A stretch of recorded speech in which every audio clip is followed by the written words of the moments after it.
Kael, a discarded CIA agent, plunges into a hostage exchange with a Mexican cartel at the border, but is ambushed, leading to a significant loss that ignites personal hatred. He saves a child but is severely injured and discovers a clue about a larger conspiracy involving biological weapons. The sound of AK gunfire echoes across the night sky of the Mexico border, tearing apart the silence of the arid desert. Kael leaps across the dry riverbed, water splashing beneath his feet, the smell of damp earth and gunpowder mingling in the sweltering air. His heart pounds like a war drum, the M4 gripped tightly in his hand, eyes scanning the dense darkness. This was supposed to be a simple hostage exchange, his team trading for cartel leader Victor Blaze in exchange for American prisoners. But now, hell has opened its gates. After 7 years in the darkest missions of the CIA, Zane is accustomed to the smell of death. With his messy black hair and ice-cold blue eyes, he leads the SEAL team towards the old border bridge. Rusted iron glistens under the dim moonlight, the desert wind whipping sand into his face. Through the scope, his teammates report 18 hostages, 2 armored vehicles. They have RPGs. Zane nods, signaling to release Victor Blaze. The cartel leader steps out, a smirk curling beneath his thick mustache, his black eyes gleaming with cunning. But as the hostages begin to move, 8 suddenly stop, refusing to budge despite being urged. Zane senses danger. Decoy, he whispers through the radio. No sooner had the words left his mouth than the first shot rang out. The cartel opens fire on their own hostages, blood splattering onto the cracked concrete of the bridge. The SEAL team responds immediately, the sounds of AR-15 seconds and MP-5s merging into a deadly symphony.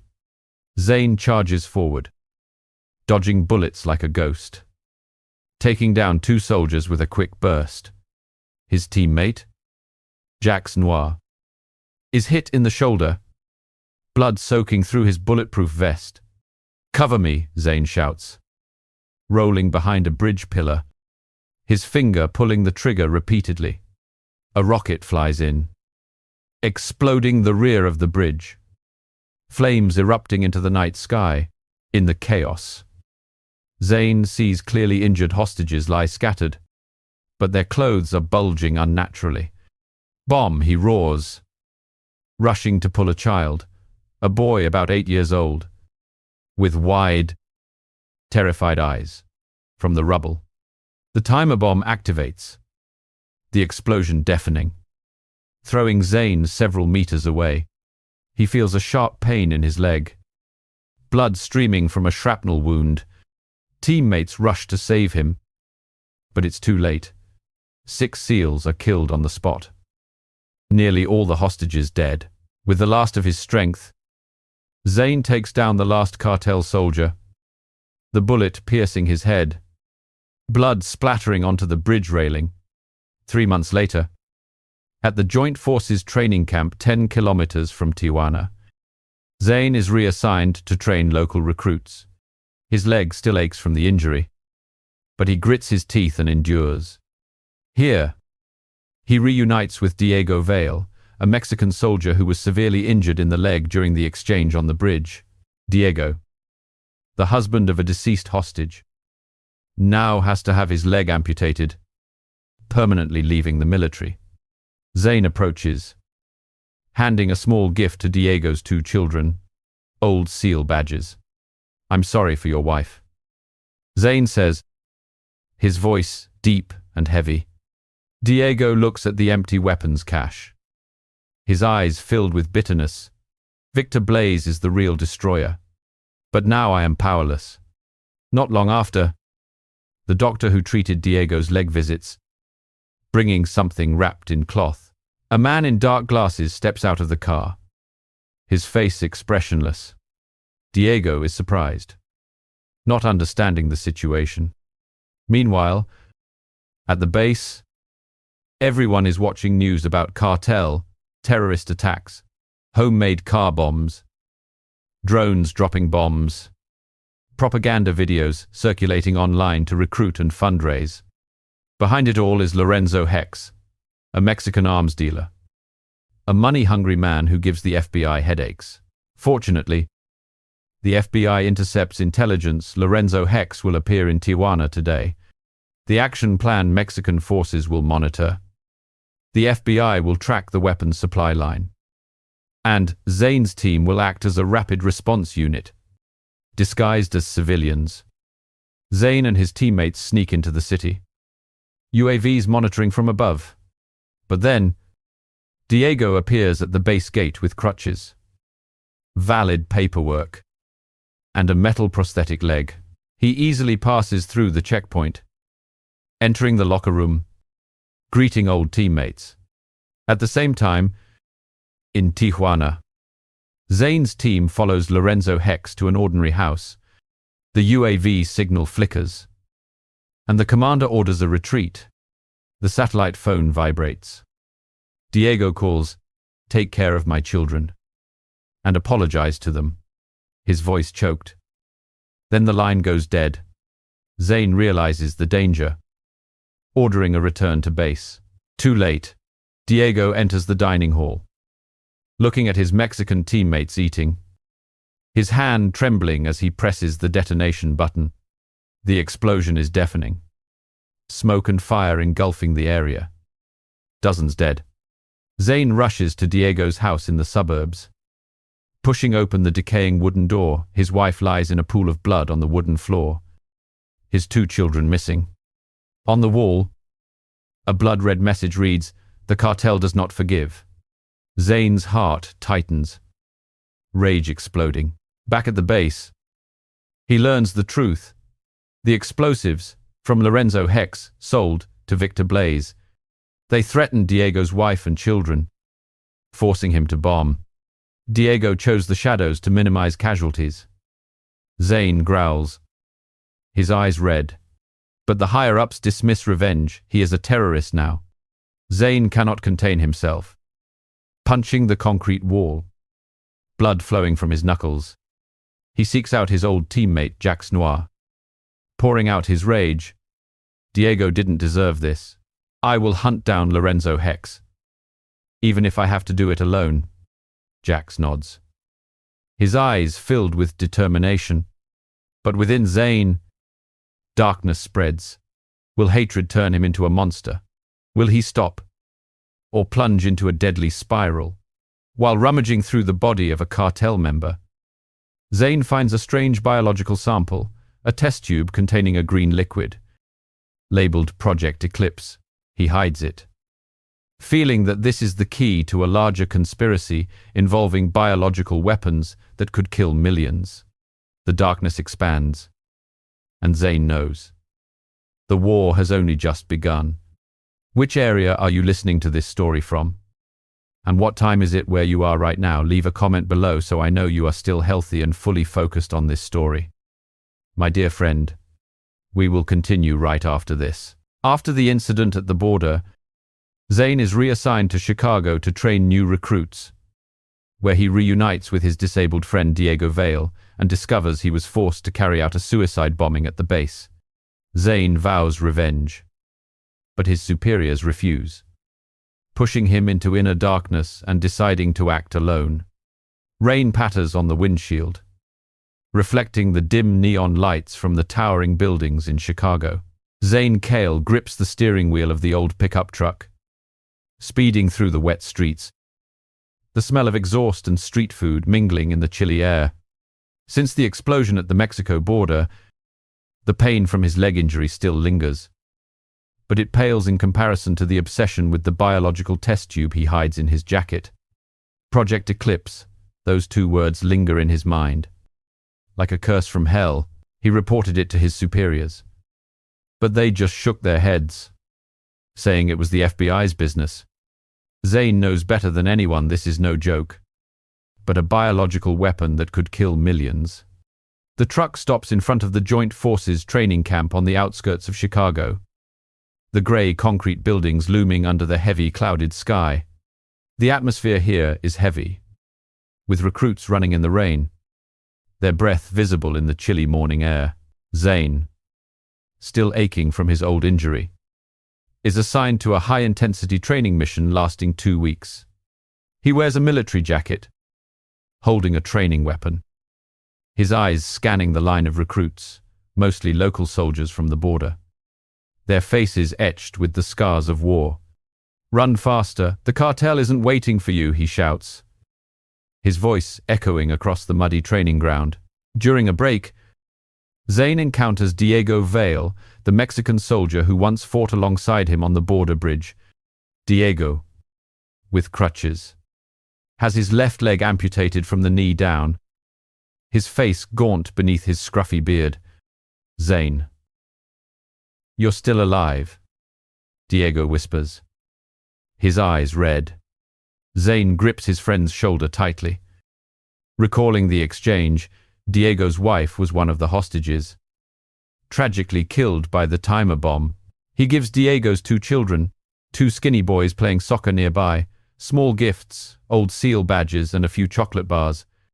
"I'm sorry for your wife," Zane says, his voice deep and heavy, struggling to contain his anger. Diego looks at the empty weapons cache in the corner of the camp, where ammunition boxes lie scattered beneath a makeshift shelter. Victor Blaze and Lorenzo Hex. They destroy everything. I am powerless now. Zane. This leg. Forever. His voice trails off, the autumn wind rustling the leaves. Zane nods.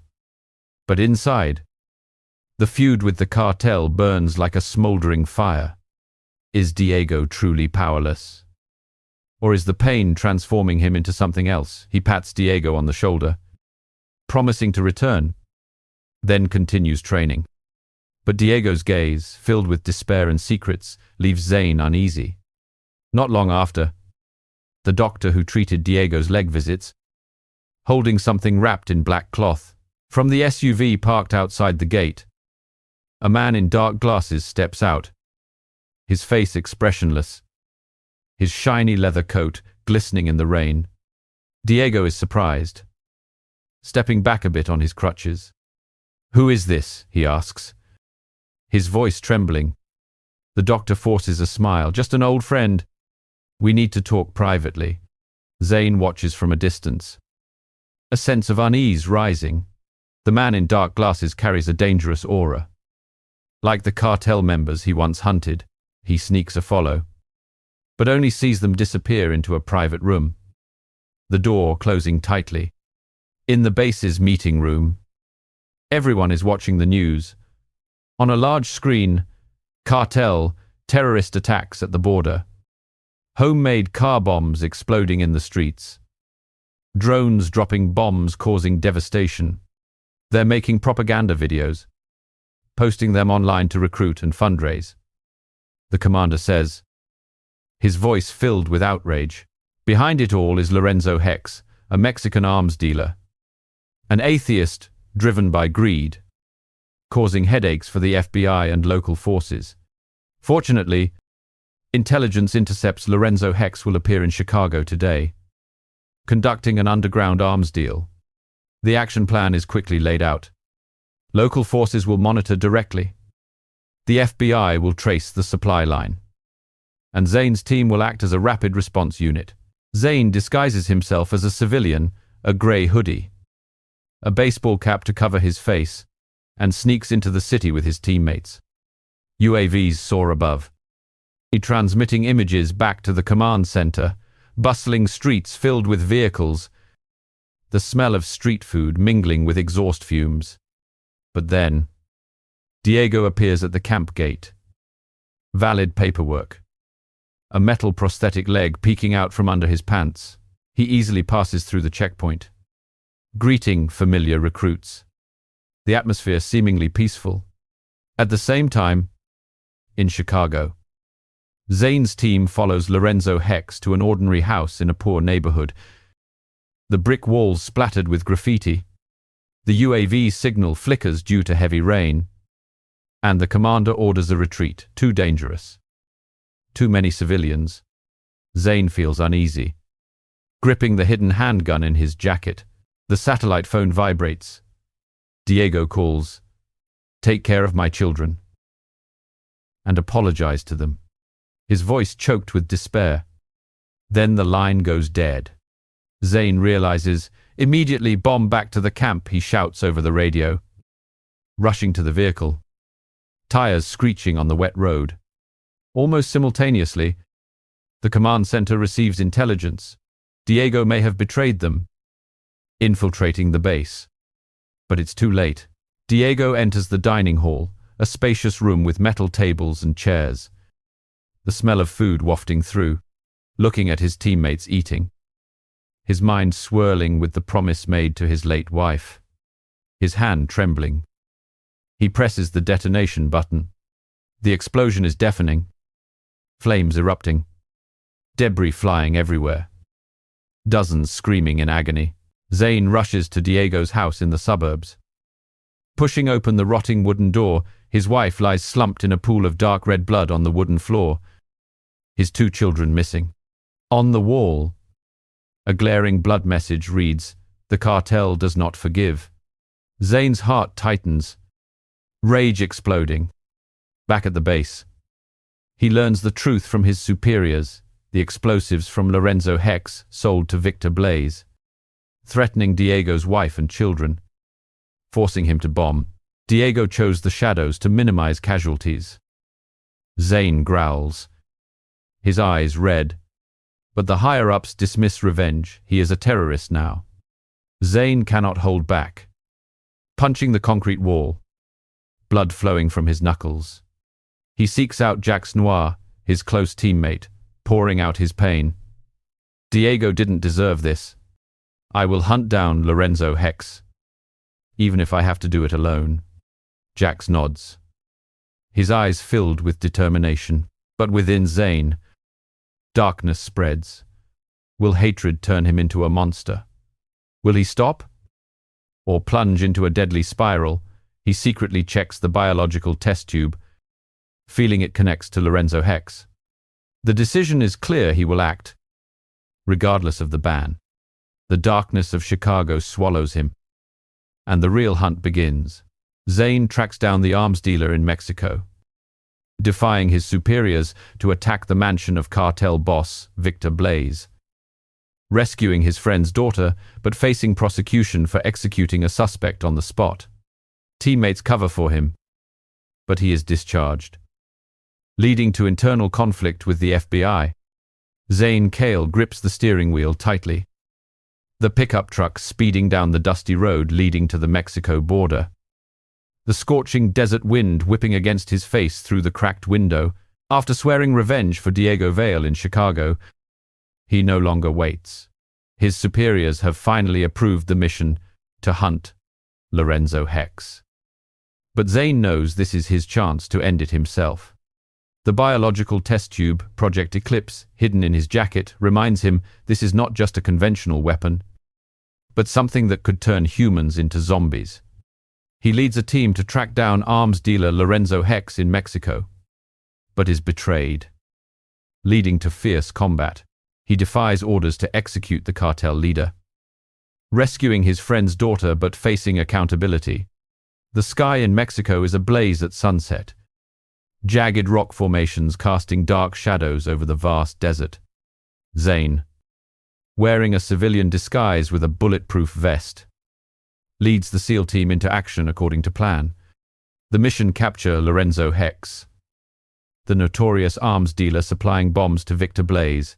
But not far into the mission, Zane orders the team to change course, heading straight for Victor Blaze's mansion on the outskirts of Tijuana.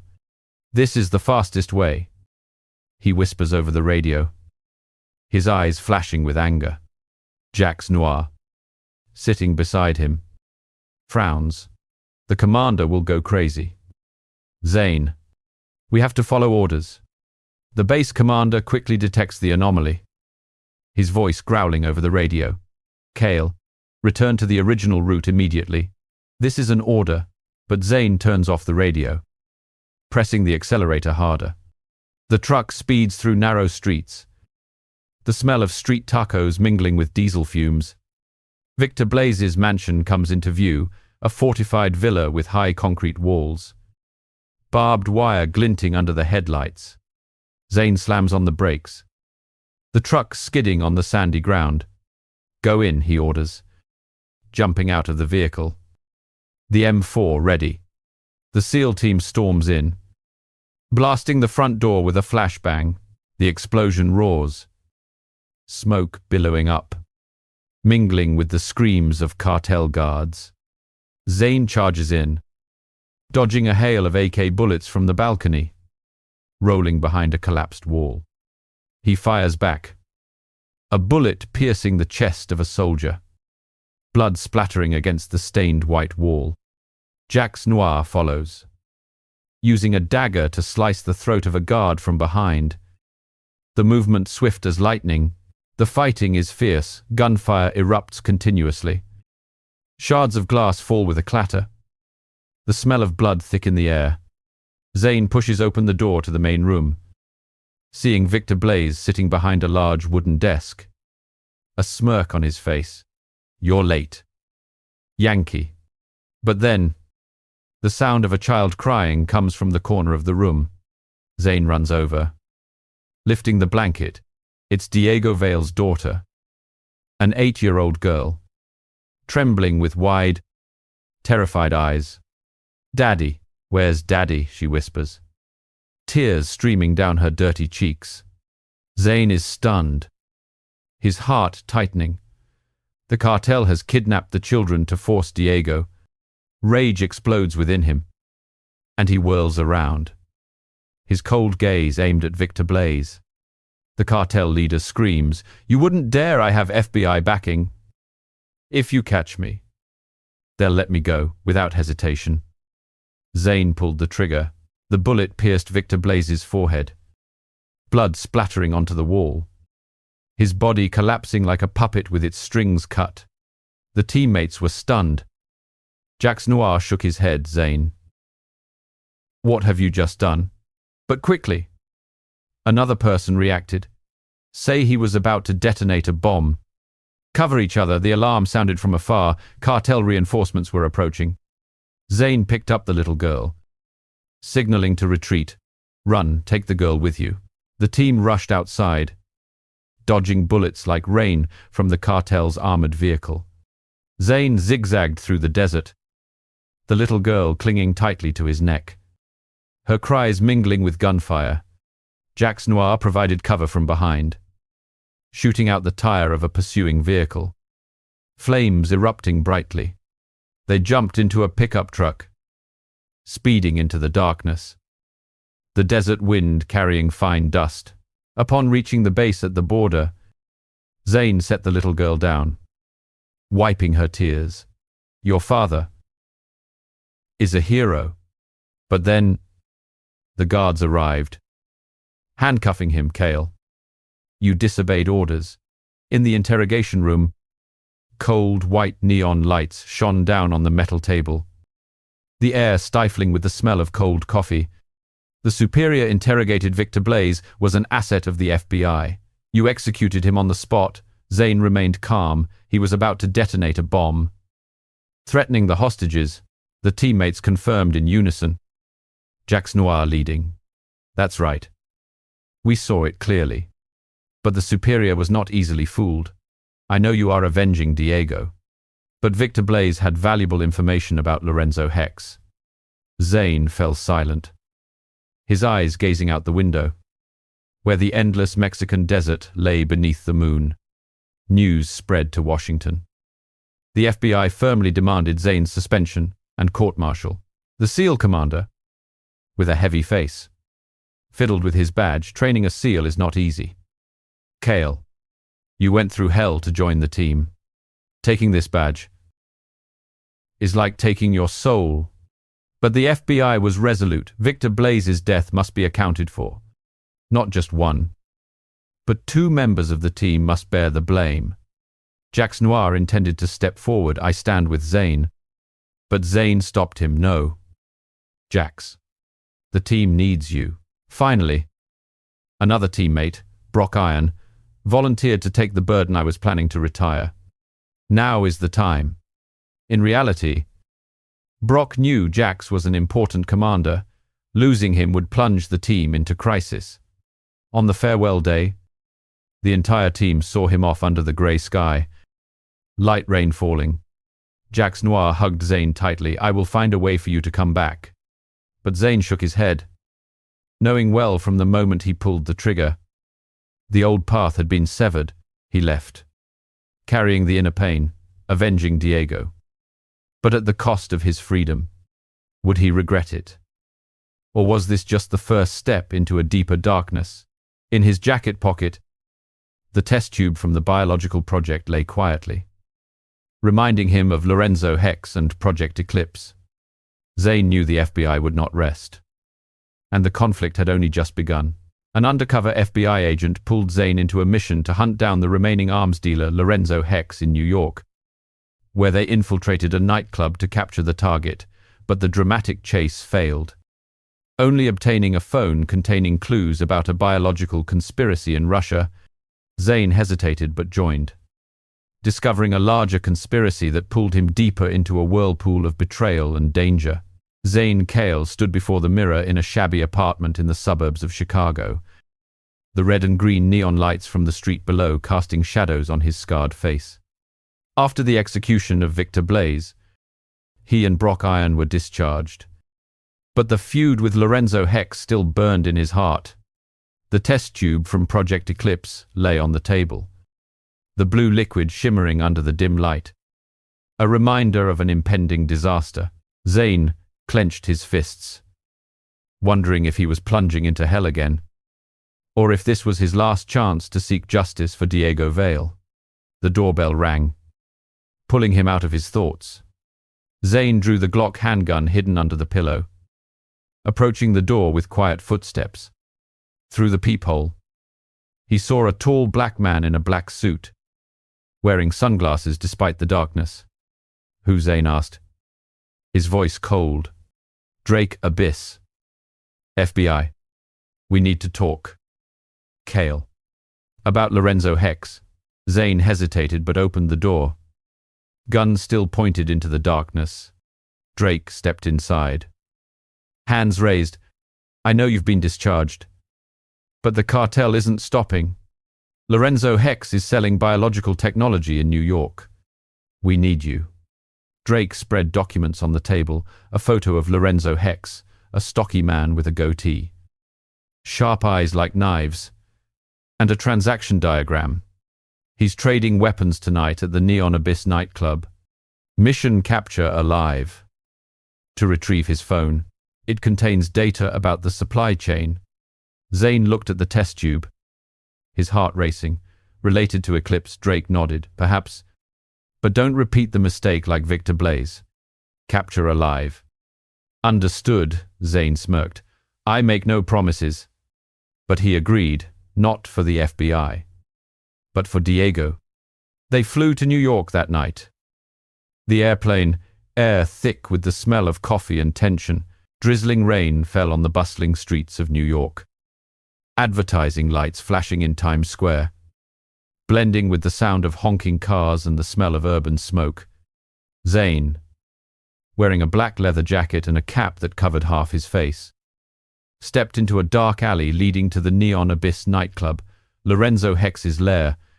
Jax Noir, an old teammate, walked beside him, his hand gripping a concealed handgun. "Feels like back on the battlefield." "Huh," Jax whispered, a forced smile on his face. Zane nodded, his eyes scanning the crowd in front of the entrance. Tattooed men, short-skirted dancers, and guards with wireless earpieces. In the temporary base in Brooklyn, Drake Abyss presented the plan via the computer screen. Lena Spike, an FBI agent disguised as a waitress, would assist. Lorenzo Hex is trading weapons tonight. Capture alive. Retrieve his phone. Zane sat at the corner of the bar, pretending to sip beer, his eyes fixed on the entrance. "He will show up," he whispered, his hand brushing against the Glock hidden under his jacket. Lena passed by, gently placing a drink on the table. The plan: I'll slip a diuretic into Lorenzo Hex's drink. He will go to the restroom. You guys capture him there. Drag him out to the back alley for the support team, she said quickly, then disappeared into the crowd. Lorenzo Hex appeared, followed by 4 burly bodyguards, their arms covered in snake tattoos. He wore a white suit, a sparkling gold ring, walking like a king. Lena approached, offering the drugged drink, but Lorenzo Hex waved his hand. Squinting, "You drink first." Lena did not back down, taking a sip, trying to suppress her discomfort, then walked away. Zane immediately realized he's suspicious. He stood up, pretending to bump into a nearby guy to distract. But Lorenzo Hex's bodyguards had noticed. Guns drawn. Drake, through the radio, ordered a change of plans. Forget the capture. Retrieve the phone at all costs. Jax rushed in, throwing a punch that took down one bodyguard. But Lorenzo Hex was quick, escorted out the back door. The crowd panicked, screams drowning out the music. Zane jumped over the bar, chasing after, dodging a thrown bottle.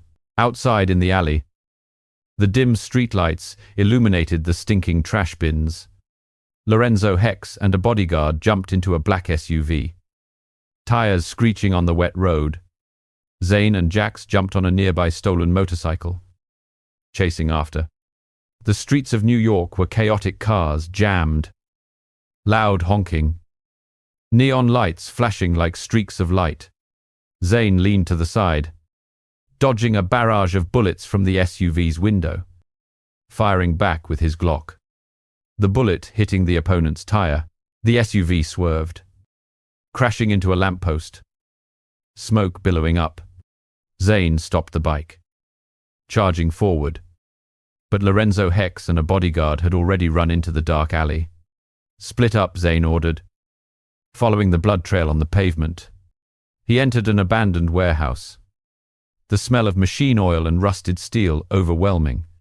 In the darkness, a figure flashed by. Zane kicked, hitting the bodyguard in the chest, then locked his arms, snapping his neck with a swift motion. But Lorenzo Hex had vanished, leaving only a broken phone on the concrete floor. Zane picked it up, his heart racing. This was the only clue. Returning to the rendezvous point, Drake checked the phone, his face darkening. Encrypted data. But there's a transaction of $5 million in cryptocurrency, linked to Russia. Zane panted, blood from the cut on his hand dripping onto the floor. Where did he go? He asked. Drake shook his head. Unknown. But we must go to Moscow. Something bigger is happening. Jax patted Zane on the shoulder. This time, stay calm. Okay. Don't be like Victor Blaze. Zane nodded, but his gaze was cold. The image of Diego's daughter flashed in his mind, along with her whispered words, "Daddy. Where are you?" He knew that every step was a line between justice and vengeance. Was Lorenzo Hex the last enemy, or just a pawn in a bigger game? Zane clenched the broken phone, feeling the darkness within him spreading. New York still shone brightly outside. But for him, there was only darkness and clues leading to Russia. The hunt continued, and Zane was ready to face it. From the phone data, Zane and his team flew to Moscow, tracking a meeting at a bar, but were ambushed, leading to a chase through the streets and obtaining a USB revealing dangerous biological technology. They discovered a bigger player behind the cartel. Zane Kael sat in a secret apartment in Brooklyn, the light from the laptop screen illuminating his scarred face, highlighting his sharp eyes. Lorenzo Hex's broken phone lay on the table, the data inside revealing a larger conspiracy. During the mission at the Neon Abyss nightclub in New York, the plan to capture Lorenzo Hex failed, leading to a dramatic chase through the streets. Zane and Jax Noir took down bodyguards but allowed Lorenzo Hex to escape. only obtaining a phone containing clues about a biological conspiracy in Russia. The air in the apartment was stifling, the smell of cold coffee and cigarettes clinging to the stained walls. Drake Abyss typed furiously on the laptop, trying to decode the data from the phone. "It leads to Russia," Drake said, his voice low. "A transaction of $5 million in cryptocurrency. Linked to a professor in Moscow. Something about biological technology." Zane clenched his fists. The image of the explosion in Diego Vale's cafeteria flashing in his mind, blood, smoke, and the cries of his daughter. "We have to go to Moscow," he said, his eyes glued to the screen. Jax Noir, sitting across, cleaned his Glock, shaking his head. "Zane, this time, don't take risks. Lorenzo Hex is not the top guy. There's someone bigger." Zane nodded. But inside, his anger still burned. He stood up, putting on his leather jacket, preparing to leave. Drake handed them fake documents, Russian passports, ID cards, and plane tickets. "Disguise as businessmen. Don't blow your cover," Drake warned. Zane smirked. "I know how to disappear." The plane landed at Domodedovo Airport in Moscow on a gloomy afternoon. The grey Russian sky loomed, the cold wind whipping through the old Soviet-style buildings. Zane and Jax, dressed in grey suits, blended into the bustling crowd. They rented a car, driving through cobblestone streets, where the smell of black bread and gasoline mingled. Their destination was an underground bar in central Moscow, where Lorenzo Hex was rumored to meet a contact. Zane checked the handgun hidden in his jacket, the cold steel against his skin keeping him alert. The bar was immersed in dim red light, the techno music booming, the crowd dancing as if hypnotized. Zane and Jax sat in a corner, pretending to sip vodka, their eyes scanning every face. Lena Spike, the FBI agent, appeared in the guise of a dancer, her sparkling dress hugging her body. She subtly signaled Lorenzo Hex is in the VIP room upstairs. "I'll lure him out." Zane nodded, gripping his drink, ready to act. But the plan quickly fell apart. Lorenzo Hex, sensing danger, left the VIP room early. Surrounded by bodyguards, Zane dashed through the crowd, dodging flailing arms, chasing after him. Lena tried to squeeze in, but a bodyguard blocked her path, brandishing a dagger. "Fall back!" Zane shouted over the radio, leaping over the railing, landing on the iron staircase. Gunfire erupted. A bullet grazed his shoulder, tearing through his suit jacket. Jax fired back, taking down a bodyguard with a precise shot to the chest. Blood splattering onto the brick wall, the chase spilled out onto the streets of Moscow. Traffic jam during rush hour. Lorenzo Hex jumped into a black Mercedes, tires screeching on the wet road. Zane and Jax jumped on a nearby motorcycle, chasing after, the cold wind slicing through them. The streets sparkled with lights, the tall glass buildings reflecting the light like mirrors. Zane leaned to the side, dodging a volley of bullets from the Mercedes window, firing back. The bullet hitting the car door, sparks flying. "He's heading towards the bridge," Jax shouted, accelerating.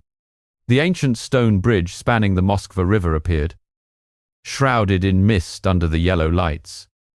Lorenzo Hex jumped out of the car, running across the bridge, bodyguards providing cover from behind. Zane stopped the motorcycle, leaping down, his foot slipping on the wet stones. He kicked, taking down a bodyguard, the dagger in the opponent's hand flying out, glinting under the moonlight. But Lorenzo Hex was faster, disappearing into the dark alley on the other side of the bridge. Zane chased after him, his heart pounding, blood from the shoulder wound dripping onto his shirt. The narrow dark alley reeked of garbage and sewage, Zane heard footsteps ahead, drew his gun, the light from the street lamp flickering. A figure flashed by, not Lorenzo Hex, but the last bodyguard. The guy charged at him, dagger gleaming, aimed at Zane's chest. He sidestepped, locking the opponent's arms, snapping his neck with a swift motion, the sound of breaking bones echoing sharply. But Lorenzo Hex had vanished, leaving only a USB lying on the stone floor. Zane picked up the USB, breathless. He called Jax over the radio. Lorenzo Hex has escaped, but I have this. Back at the temporary base on the outskirts of Moscow, Drake plugged the USB into the laptop. Encrypted data, he said, his face darkening. But there's a name, Prof. Victor Chill. Moscow University. He researches biological technology. Zane clenched his fists. Biological? What does the cartel want with that? Drake shook his head. Not the cartel. There's someone bigger behind it. Lena entered, her sparkling dress now replaced by a black coat. Prof. Victor Chill will meet with Lorenzo Hex in the next 48 hours. We must stop it. Zane looked out the window, where the lights of Moscow twinkled like lost stars. He thought of Diego, of his daughter, of the blood on the bridge in Mexico. I will find Prof. Victor Chill, he said, his voice cold. But inside, the haunting question lingered. Was he hunting the enemy? Or was he becoming the prey in a larger game? The darkness of Russia loomed. And Zane felt it. This battle was not over, but only escalating. Zane approached the Russian professor, Prof. Victor Chill, who held the technology, disguising himself as a buyer but was ambushed at a cafe. Taking down an assassin in a nearby store and escaping, the team decided to conduct counter-surveillance to find the hideout but discovered betrayal from within. Zane Kael stood in a dark alley in Moscow, his breath forming a white mist in the bone-chilling cold of Russia. The yellow streetlight illuminated his scarred face, his sharp eyes flashing with determination. Decoding the data from the USB led to Profective Victor Chill, who held the biological technology used to create deadly weapons. Zane disguised himself to approach, but his team was ambushed, forcing them to flee through the dangerous streets of Moscow. Night fell. Moscow immersed in the dim light of ancient buildings and modern skyscrapers. Zane, dressed in a grey suit, disguised as a Russian businessman, entered a small cafe in the city center, where Prof. Victor Chill was rumored to meet a contact. The smell of roasted coffee mingled with the scent of old wood from the cafe's interior, creating a false warmth amidst the tense atmosphere. Jax Noir sat a few tables away, pretending to read a newspaper, his earpiece hidden. Lena Spike, in her role as a waitress, passed by, whispering, Prof. Victor Chill is in the corner, wearing a green coat. Be careful. There are bodyguards. Zane glanced over, spotting Prof. Victor Chill, a thin man with grey hair, round glasses, typing on his laptop. Beside him were two burly guys, their cold eyes scanning the cafe. Zane sipped his espresso, pretending to check his phone, but his right hand brushed against the Glock hidden in his jacket. He doesn't look like an ordinary scientist. Zane whispered over the radio. Drake Abyss, from the temporary base, replied Prof. Victor Chill studies mutating viruses. If the cartel gets it, they could create biological weapons that spread in days. The plan was for Zane to approach, pretending to be a buyer from Iran, to extract information. He stood up, walked to Prof. Victor Chill's table, and flashed a friendly smile. Professor Chill, I'm Mikhail, from Tehran. Prophet. Victor Chill squinted, his voice deep. Do you know the specialty of Tabriz? Zane hesitated for a moment, but Drake quickly reminded him through the earpiece. bitter coffee with almond cake. Zane repeated it, causing Prof. Victor Chill to nod, lowering his guard. I have what you need, Prof. Victor Chill said, sliding a USB across the table. This virus helps with gene mutation. Deadly without a trace. Zane tightened his grip on the USB, his heart racing. How much, he asked, pretending to be calm. But before Prof. Victor Chill could answer, the cafe door burst open. 3 men in black coats stormed in, guns drawn with silencers. Ambush Jacks shouted over the radio, leaping up, taking down one guy with a precise shot to the chest. Blood splattered onto the wooden wall, and the customers in the cafe screamed, running in panic. Zane pulled Prof.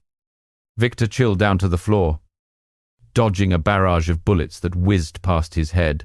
He kicked, taking down the nearest bodyguard, the dagger in the man's hand flying out and embedding itself into the wooden table. Prof. Victor Chill panicked, trying to run. But Zane held him tight.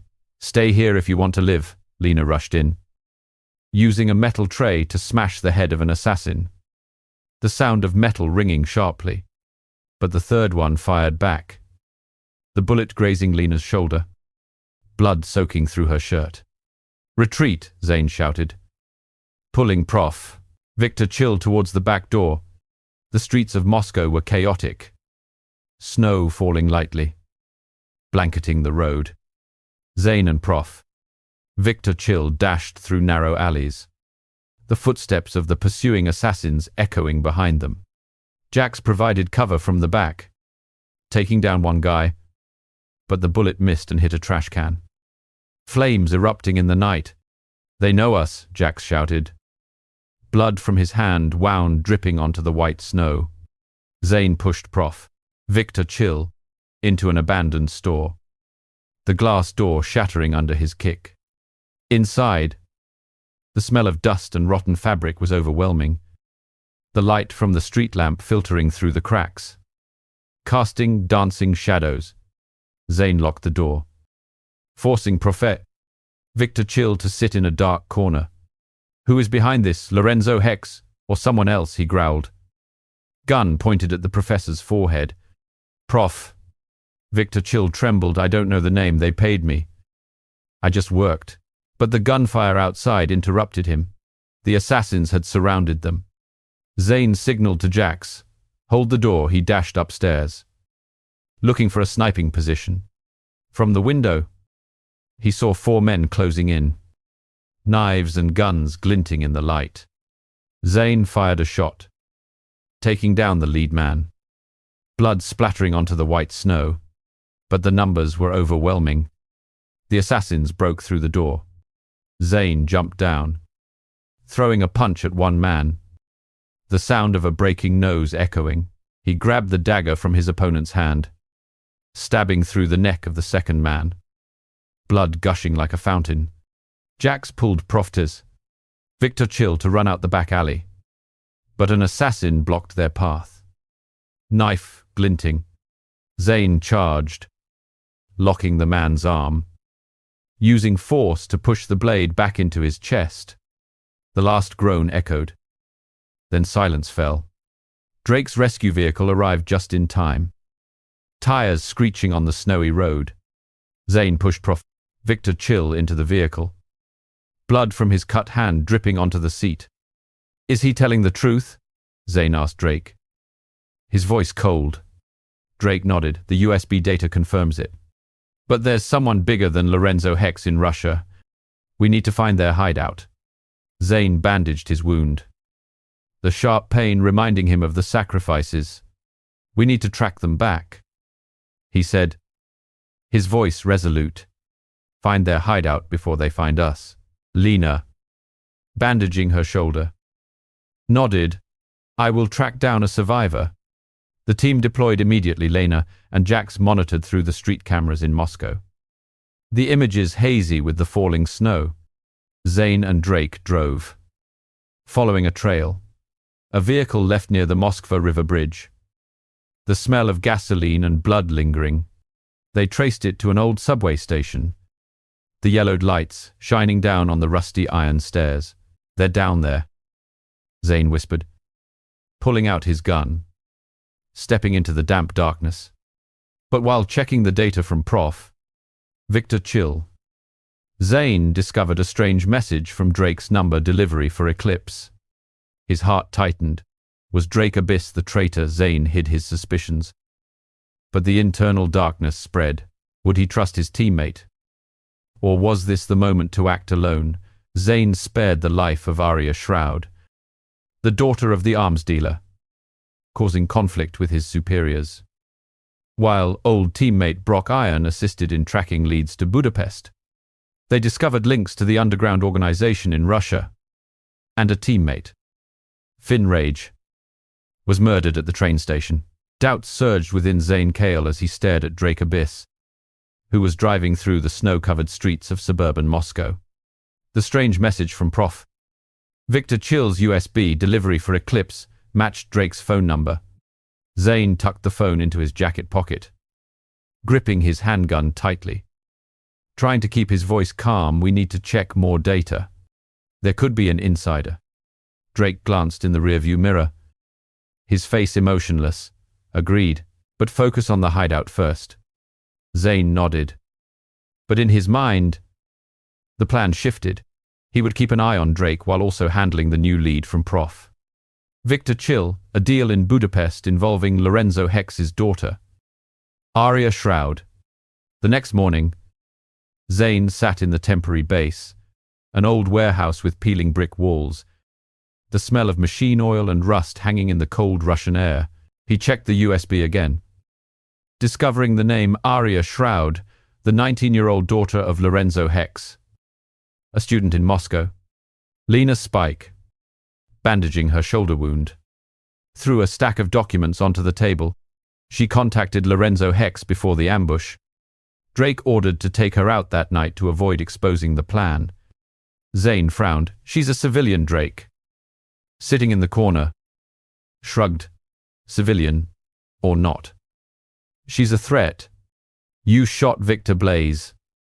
Kael, don't pretend to be moral." The warehouse door swung open. A familiar face stepped in. Brock Iron, an old SEAL teammate, who survived the hostage exchange in Mexico. Brock hugged Zane and Jax Noir tightly, his smile bright. "I heard you needed backup." Following him was Finn Rage, an FBI agent who had worked with Zane before being reassigned. The tension in the air was immediate. Zane clenched his fists, his eyes flashing with anger. "What's Finn doing here?" Drake intervened. "Finn was reassigned to our team after the Victor Blaze incident. He's a teammate now." "Kael, calm down." The team focused on the USB data. A mysterious message to Lorenzo Hex's phone, requesting an urgent meeting at another cafe in Moscow. "Probe it." Drake said. "Brock, you'll impersonate Lorenzo Hex. Go check it out." Brock nodded. Putting on Lorenzo Hex's coat and a mask, Zane watched Brock leave, feeling uneasy. Could this be another cartel trap? Meanwhile, Zane and Lena were tasked with tracking Arya Shroud. They arrived at a rundown apartment complex in suburban Moscow, the snow blanketing the yard. Arya, wearing a red sweater, stepped out, carrying a small suitcase.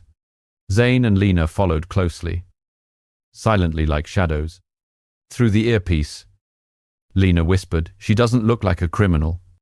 Maybe she just wants to find her father." Zane nodded, but his hand still gripped his gun, hidden under his leather jacket.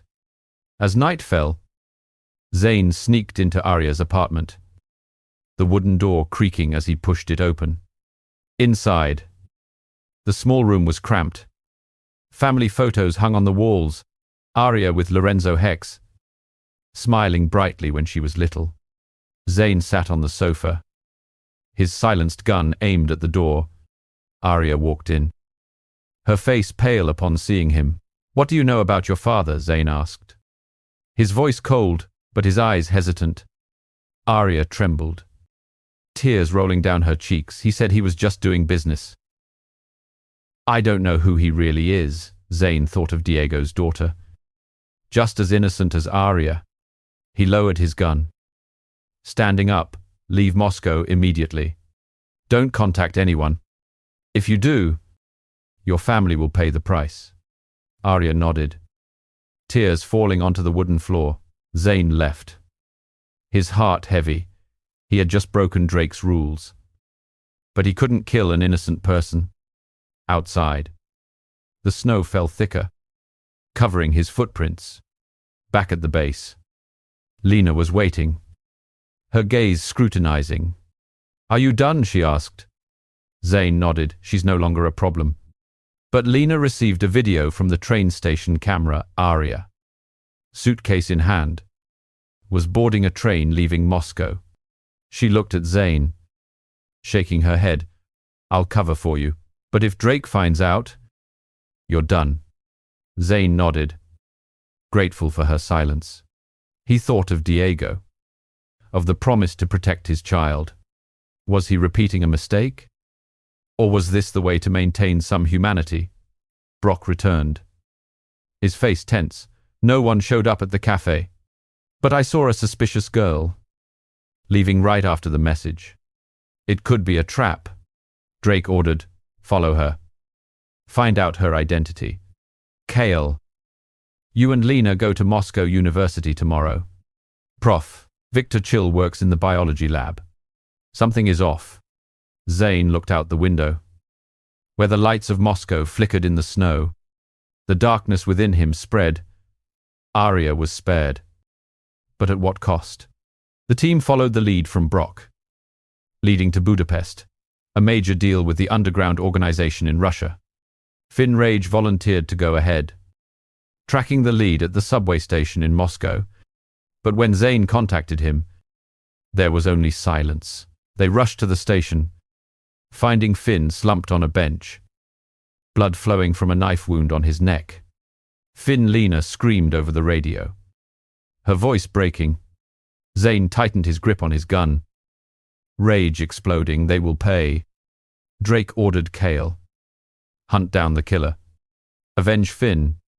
Zane nodded, diving into the darkness, following the blood trail on the stone floor. Jax reminded through the earpiece, calm down. Wait for me. But Zane didn't wait. He chased the assassin into a moving train, the doors closing behind him. In the dimly lit carriage, only flickering lights illuminated. Zane locked onto his target, the assassin holding a bloodied knife, the blade glinting. He sat back, contacting Lena to turn off the surveillance camera.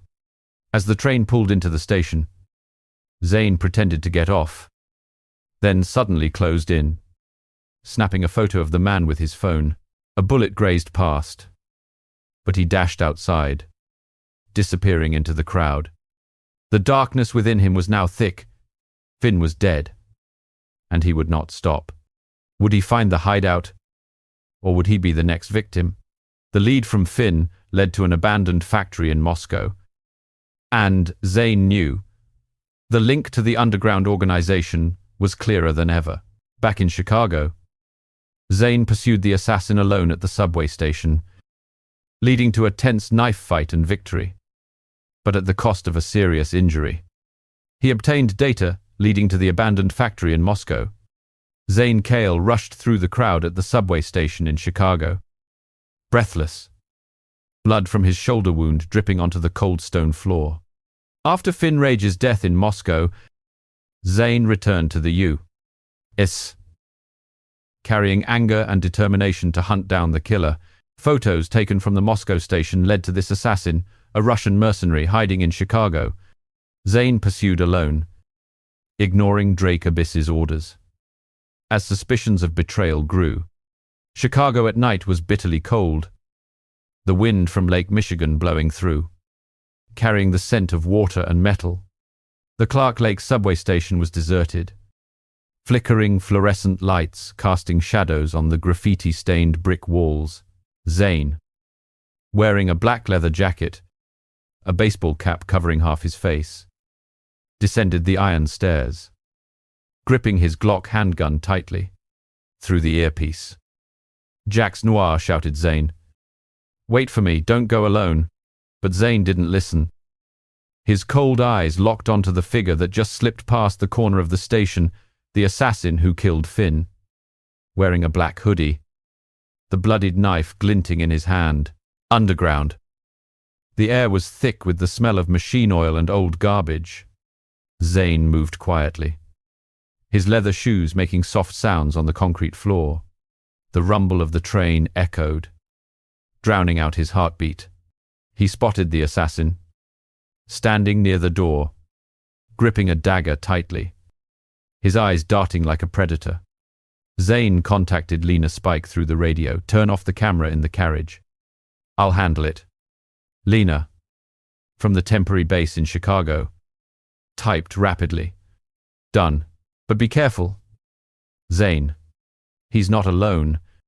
Zane nodded, quietly drawing a dagger from his belt, the cold steel blade touching his skin.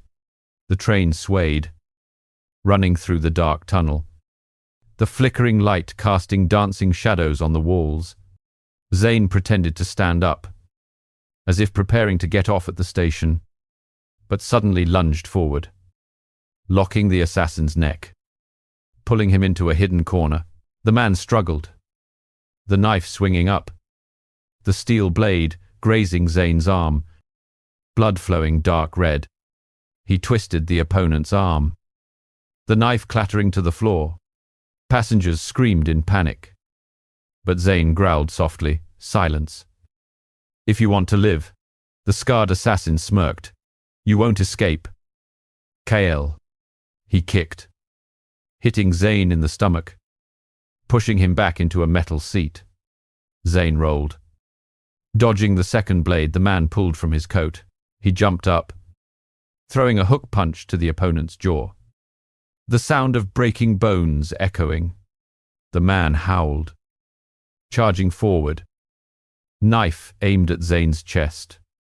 Zane locked his arm, using force to push the blade back, stabbing through the man's stomach. Blood sprayed out, soaking the train floor.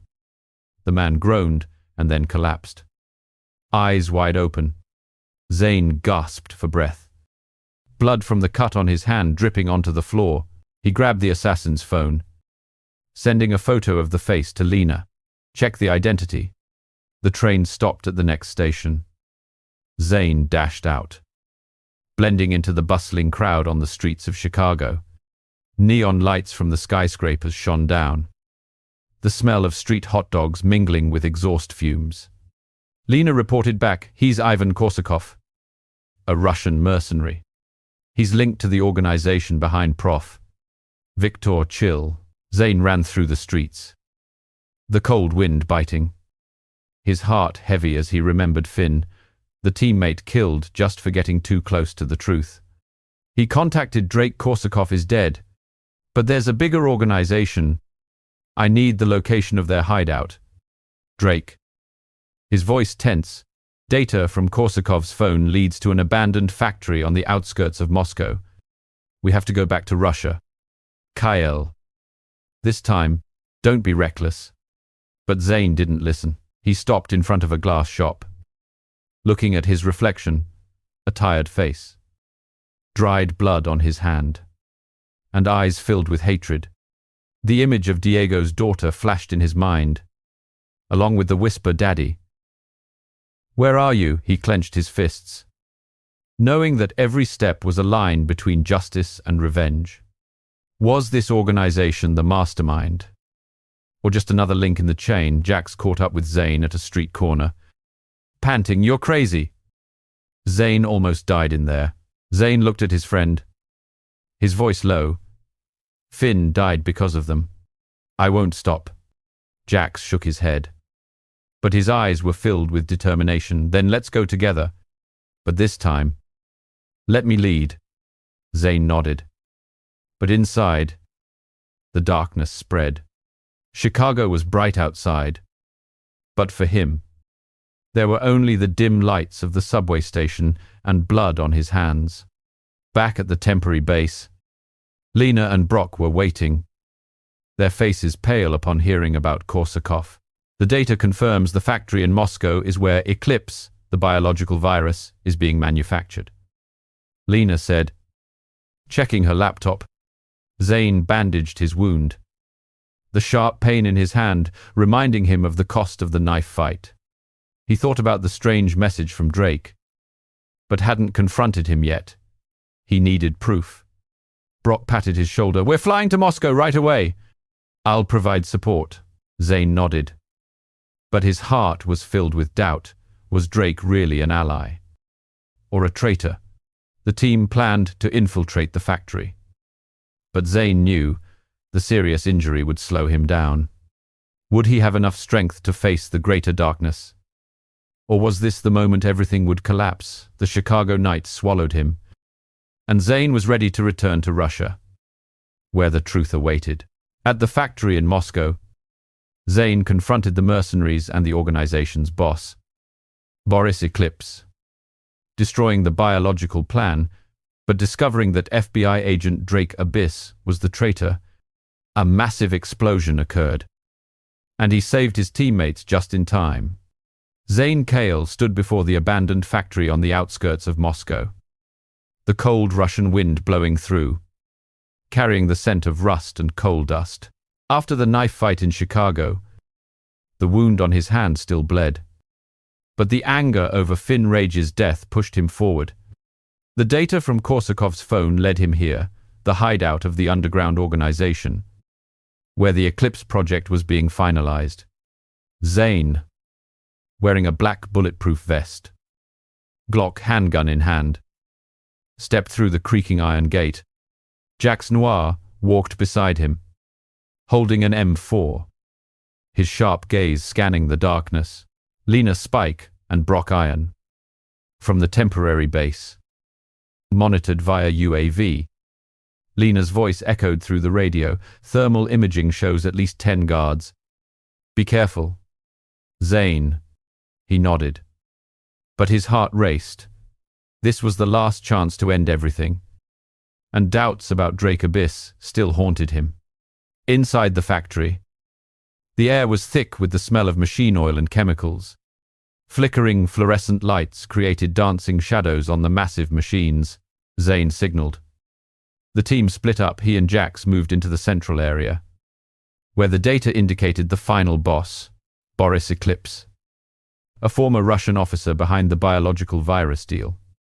The sound of soft footsteps echoed. Zane heard the clanging of metal. Guards were patrolling. A soldier appeared, gun in hand. Zane lunged like a ghost, locking the man's arm, snapping his neck in an instant. The sound of breaking bones echoing sharply. Jax took down the second man with a dagger, blood dripping onto the steel floor. They continued, slipping through narrow hallways, dim light filtering through the gaps in the ceiling.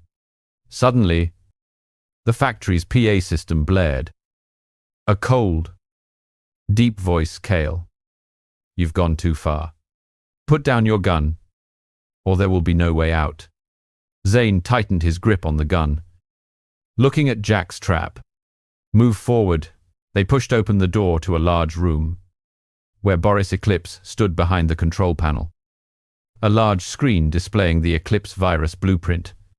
He was tall, silver-haired, wearing a black suit, a smirk on his face. "You think you've won? Your FBI has betrayed you from the start." Zane frowned. But before he could react, 6 mercenaries burst in, guns aimed straight at them. A firefight erupted.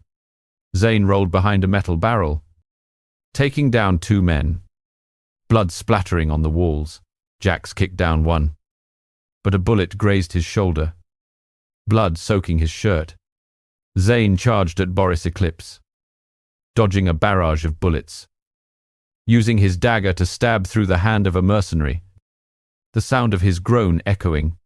He locked Boris Eclipse's neck, gun aimed at his head. "Who in the FBI speak?" Boris Eclipse scoffed. "Drake Abyss. He works for me, leading you here." Zane was stunned, and rage surged within him. He remembered the times Drake had pushed him, the missions that had nearly failed. The strange message from the USB now clicked perfectly into place. Drake was the traitor. But there was no time to think. The remaining mercenaries charged, their knives flashing. Zane pushed Boris Eclipse aside, threw a hook punch, and took down the last man. The alarm blared, and red lights flashed. Lena's voice came over the comms. "The factory is rigged with bombs. Get out now." Zane dragged Boris Eclipse and ran through the corridor as smoke began to billow from the corners. Jax followed, shooting down one last guard. But the wound in his shoulder slowed him down. Zane turned back. Pulling Jack's run, they burst outside just as the factory exploded. Flames lighting up the night sky and debris flying everywhere. Zane fell into the snow, blood seeping from his old wound. But he held Boris Eclipse tight. The man gasped, "You can't stop it. The virus has already been moved." Zane roared, smashing the butt of his gun into Boris Eclipse's face. Blood splattering onto the white snow. "Talk or die," Boris Eclipse smirked. But a flicker of fear showed in his eyes. "Drake. He's in Budapest." Jax pulled Zane up. "That's enough. Zane, let's bring him in." But as they got into the vehicle, a message arrived from an unknown number. "Kael, you're a pawn. The FBI is not your family." Zane stared at the screen, his heart clenching. He thought of Diego, of Finn, of their daughter. Drake, the man he once trusted, was a traitor. Or was there an even bigger secret back at the base? Lena and Brock were waiting, their faces pale as they heard about Drake. "He's vanished," Lena said, checking the system. "Data from Boris Eclipse confirms it. The virus is on its way to Iran."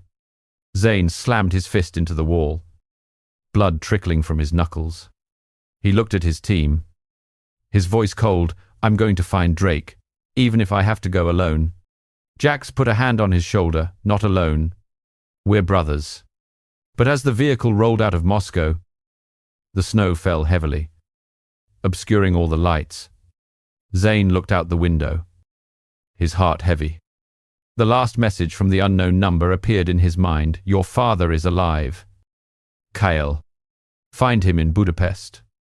Zane was stunned. His father, who had disappeared when he was a child, was a CIA agent, presumed dead. Was this the truth? Or the final trap? The darkness in his heart was now not just hatred, but a question about his own identity. The battle was over, but a new mystery had begun. Zane tightened his grip on his gun, ready to face Budapest, where truth and betrayal awaited. Zane tracked the traitor to Budapest, discovering the truth that his father was alive and was the key to the conspiracy, leading to a final battle. It ends with a major twist. Zane must choose between justice and family, leaving a lingering sense of his inner darkness. Zane Kael stared intently at the strange text message on his phone, the screen glowing in the dark airplane cabin as it flew to Budapest. "Your father is alive. Kael, find him in Budapest." Those words repeated in his head, like a cut deeper than the wounds from the Moscow explosion. After destroying the factory and capturing Boris Eclipse, Zane didn't wait. He left his team in Russia and flew alone to Hungary. On the trail of Drake Abyss, the wind howled outside the window, carrying the scent of rain and secrets. Zane clenched his fist, thinking of his father, Harlan Kael, a CIA agent who had disappeared 2 decades ago, presumed dead on a mission in Eastern Europe. Was this the truth? Or was it the final trap set by the Shadow Organization? The plane landed at Ferenc Liszt Airport in Budapest at sunset, the sky a bloody red. The ancient city appeared with its stone bridges crossing the Danube River, the golden lights of Buda Castle shimmering on the hill. Zane rented a car and drove through the narrow cobblestone streets, the smell of baked bread and coffee mingling with exhaust fumes. He followed the GPS signal from Boris Eclipse's phone, an address in the pest district. A dilapidated warehouse by the river. Drake is there, Zane whispered, his hand touching the Glock pistol hidden in his leather jacket. But in his heart, a haunting question remained. How was his father connected to Project Eclipse? The warehouse appeared under the moonlight, its concrete walls covered in graffiti, the rusted iron door locked tight. Zane parked the car at a distance and approached stealthily, moving through the shadows of stacked shipping containers. The gentle lapping of the Danube's waves masked his footsteps.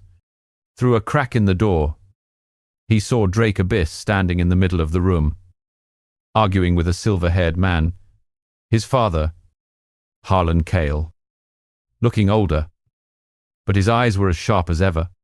"The virus is ready," Drake said, his voice cold. "The organization needs it for Iran." Harlan shook his head. "I'm not part of this anymore. My son." "Zane will stop you," Drake sneered. "He's on his way. And you will be the bait." Zane was stunned, his heart seizing. His father was alive.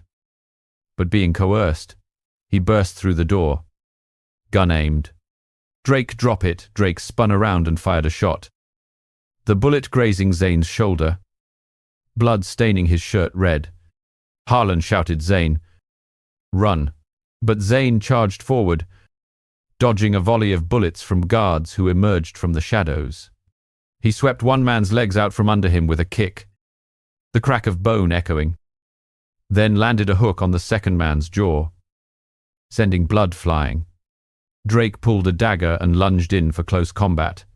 The blade flashed under the fluorescent lights.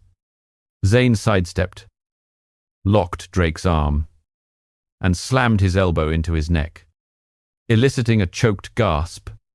"You were a traitor from the start," Zane roared, shoving Drake into a metal container. But the last guard charged, an AK rifle roaring to life. Zane rolled behind a container and fired back, a bullet piercing the man's chest, and his body collapsed. Harlan ran over, holding a vial of the virus. "Son, destroy it. This is the key to Eclipse." Drake, his face bloody, laughed maniacally. "Too late. The virus has been replicated." He activated a timer on the control panel, a countdown beeping through the room. Zane lunged, smashing a punch into Drake's face, breaking his nose, then snapped his neck with a clean motion. Blood spurted out as Drake's body crumpled, but the bomb had 30 seconds left. Zane grabbed the vial from his father's hand, smashed it under his foot, and the green liquid spread across the floor, releasing toxic fumes. "Dad, run!" he yelled, pulling Harlan outside. They burst through the door as the bomb exploded behind them, flames erupting and sending debris flying everywhere. Zane fell onto the riverbank, the icy water seeping into his wounds. Harlan knelt beside him, his eyes red-rimmed. "Son, I was captured 20 years ago. They forced me to work for Eclipse, to spare your life." Zane gasped for breath, looking at his father. "Why didn't you escape?" Harlan shook his head. "I was the key. The virus needed my genetic code to be perfected. It's over now." But Zane noticed Harlan was holding another vial, hidden in his coat. "Dad, are you lying to me?" Harlan smirked, his eyes changing. "Son, justice doesn't always win. The organization needs the virus to balance the world." Zane was stunned. His father wasn't a victim, but part of the organization, having sold him out from the very beginning. Rage exploded within him. Zane drew his gun and pointed it at Harlan. "You chose their side." Harlan gave a sad laugh. "A choice I chose to live. You can too. Zane, join us. Or die." Zane hesitated. Images of Diego, Finn, and their daughter flashing in his mind. He pulled the trigger, the bullet tearing through Harlan's chest, blood spraying onto the river's surface. His father's body collapsed, his eyes still open, whispering, "You're so much like me." Zayn knelt, tears streaming down his face. He had just killed his own father to save the world. But had the virus spread? A final message from the unknown number: eclipse has only just begun. Zayn stood up, the darkness inside him consuming him. Had he won? Or had he just pushed himself deeper into hell? Budapest was bright in the distance. But for him, there was only an endless night.